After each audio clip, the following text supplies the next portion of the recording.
नमस्कार दोस्तों, आपका हमारे चैनल IQ बॉक्स पर स्वागत है।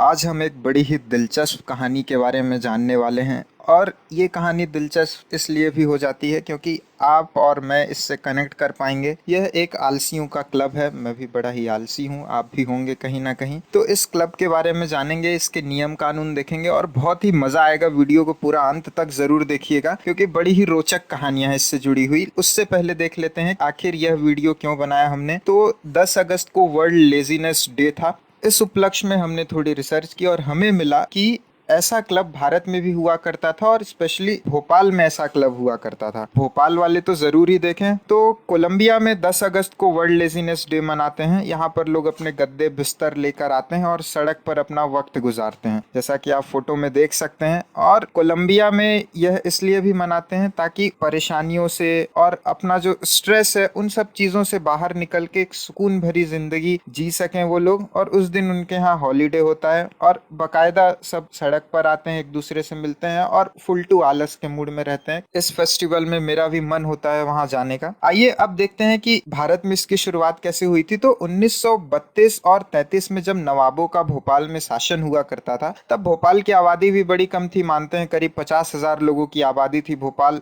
इतना बसा हुआ शहर नहीं था। उस समय क्या होता था कि लोग बड़ी ही बेफिक्री से जीते थे, तफरी मारा करते थे, एक दूसरे से मजाक और शेरो शायरी का जमाना था, महफिलें लगी रहती थी और उस समय का लुफ्त आनंद उठाया करते थे लोग एक दूसरे से शेरो शायरी करके। तो एक मशहूर शायर हैं, आपने नाम सुना होगा, मुरादाबादी जी का। यह भोपाल आते जाते रहते थे, पूरे भारत में बड़े ही मशहूर शायर हैं। इनके बारे में आप पढ़िएगा, बड़ी ही दिलचस्प कहानी है इनकी भी। तो यह एक बार भोपाल आए हुए थे और यहाँ बेफिक्री और बेपरवाह महफिलों को देखकर इनका मन ऐसा हुआ कि कुछ थोड़ी शरारत की जाए इन लोगों के साथ। तो उन्होंने एक सुझाव दिया कि एक ऐसा क्लब बनाया जाए, एक ऐसी संस्था बनाई जाए जो कि सिर्फ आलसियों के लिए हो। और बाकी उस कमिटी में, वहाँ पे महफिल में जितने लोग बैठे थे सबकी रजामंदी हो गई तुरंत। और महफिल में शामिल जनाब जौहर कुरैशी ने अपने मकान का एक हिस्सा भी दे दिया इस क्लब के नाम। तो वह क्लब हालांकि अब तो खत्म हो गया है, लेकिन तब उस क्लब की शुरुआत हो गई और इसका नाम दारुल कोहला रखा गया, यानी आलसियों का क्लब। अरबी में दारुल का मतलब होता है स्कूल और कोहला का मतलब होता है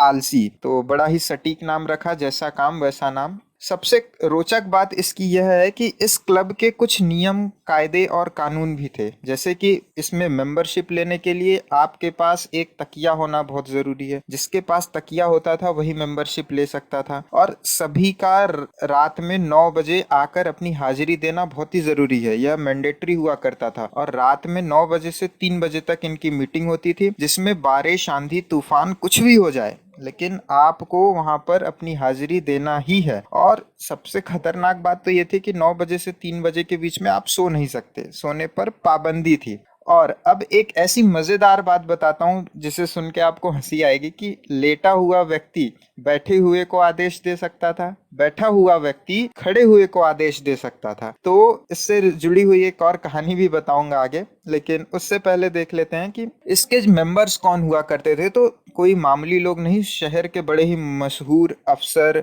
रियायत में बड़ा ही ऊंचा ओहदा रखने वाले इस क्लब के मेंबर थे। और साहित्यकार श्याम मुंशी जी बताते हैं अपनी किताब में कि उस क्लब के अध्यक्ष स्वयं मुरादाबादी जी साहब थे और वह उस क्लब को चलाते थे। तो काहली का यह आलम ऐसा था कि एक बार एक कहानी बताता हूँ कि मौलवी जी हुक्का पी रहे थे, तभी किसी के पैर से लगकर वह हुक्के के अंगारे बिस्तर पर गिर गए। और बिस्तर ऐसा था कि बिस्तर में आग लग गई। अब वो आग बढ़ती गई, लेकिन आलस का आलम इतना था कि कोई उठ के उस आग को बुझाया नहीं, क्योंकि यदि वह उठता तो उसको कोई कुछ और काम कह देता। इस डर से कोई उठा ही नहीं और कमरे में आग लग गई। फिर किसी तरह उस आग को बुझाया गया। और दूसरा तो खौफ इतना ज्यादा था कोई काम ना कह दे, इस वजह से बारिश आंधी तूफान कुछ भी हो, दरवाजे में एंट्री लेने से पहले ही, गेट के पहले ही लोग लेट जाया करते थे और लुढ़कते हुए आते थे, क्योंकि यदि वह खड़े हुए आएंगे तो कोई उनको काम कह देगा। तो वो बाहर से ही लेट कर लुढ़कते लुढ़कते आते थे। इमेजिन करते ही हंसी आ जाती है किस तरह से लोग अंदर आया करते रहे होंगे। जिगर साहब के जाने के बाद यह क्लब बंद हो गया। और यह एक और एग्जाम्पल है आलस पने का कि वह गए और भोपाली इतने आलसी हैं कि फिर आलसियों के क्लब को भी नहीं खींचा, आलसियों ने आगे नहीं बढ़ाया। आज यह क्लब खत्म हो गया है। तो आपको ये वीडियो कैसा लगा मुझे कमेंट करके बताइएगा और चैनल को सब्सक्राइब जरूर करिएगा। धन्यवाद। वंदे मातरम।